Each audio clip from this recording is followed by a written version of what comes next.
মধু কি খাঁটি? আসলে নিজে চাষ করলে সেই সমস্যা আর থাকে না। প্রচুর পরিমাণে বংশবৃদ্ধিও হয়েছে এবং সেই সাথে আমরা সুন্দর মধু পেয়েছি, অনেক ঘন মধু পেয়েছি। এটি যারা মধু চাষ করে উনি বলেছেন এটি A গ্রেডের মধু।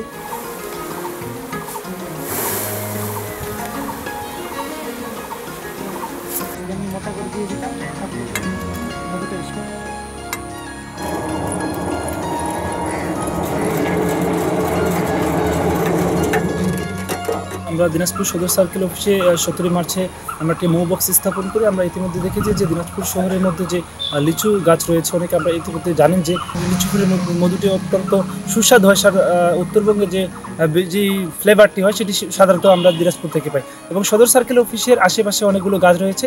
এই কারণে আমরা এখানে মৌ বক্স স্থাপন করি এবং এর ধারাবাহিকতায় আমরা মধু নিষ্কাশন করেছি। এর পরবর্তী সময় আমরা খামার বৃদ্ধিকরণের জন্য কাজ করব।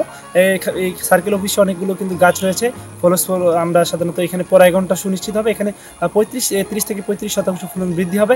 এতে কৃষকের লাভ হবে। আমরা যারা দিনাজপুর কেন্দ্রিক এই কার্যক্রমের সঙ্গে সংযুক্ত হতে চাই অবশ্যই হতে পারবেন। এতে কিন্তু যারা তরুণ সমাজ রয়েছে বেকারত্ব নিরসন হবে।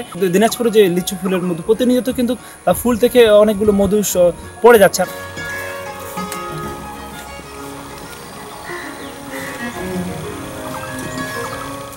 এখানে আমরা 17ই মার্চ জাতির পিতার যে জন্মদিন, সেই দিন আমরা এখানে মধুর বক্সটি স্থাপন করেছিলাম আমার সদর সার্কেল প্রাঙ্গণে। আশপাশে লিচু গাছ, আমার যে খামারের যে সবজি এবং অন্যান্য ফুলের যে গাছ রয়েছে সেখান থেকে অনেক মধু সংগ্রহ করার সম্ভাবনার কথা চিন্তা করেই আমরা এখানে বক্সটি বসিয়েছিলাম। বক্সটি বসার পরে আমাদের প্রথম চিন্তা ছিল যে মাছের যেমন বংশবৃদ্ধি হবে তেমন মধু হবে। আমরা এটা কমার্শিয়াল চিন্তা করিনি, মাছের দিকে চিন্তা করে এবং আমাদের মধু প্রোডাকশন দুটো কম্বাইন্ড চিন্তা করে আমরা এখানে পরিকল্পনা করেছি। একটা জিনিস আমরা যেটি দেখলাম যে আমাদের যে পরিকল্পনা যে মাছের যেমন বংশবৃদ্ধি সেটিও হয়েছে এবং সেই সাথে আমরা সুন্দর মধু পেয়েছি, অনেক ঘন মধু পেয়েছি। এটি যারা মধু চাষ করে উনি বলেছেন এটি A গ্রেডের মধু এবং খুবই ঘন মধু, সচরাচর এবং ঘন মধু পাওয়া যায় না। আপনারা জানেন সকালের দিকে মধু আহরণ করলে মধুর ঘনত্ব বেশি থাকে, দিন যত বেলা বাড়ার সঙ্গে সঙ্গে এই ঘনত্ব কমে যায়। এই জন্য আজকে সকালে আমরা এই মধুটি আহরণ করেছি।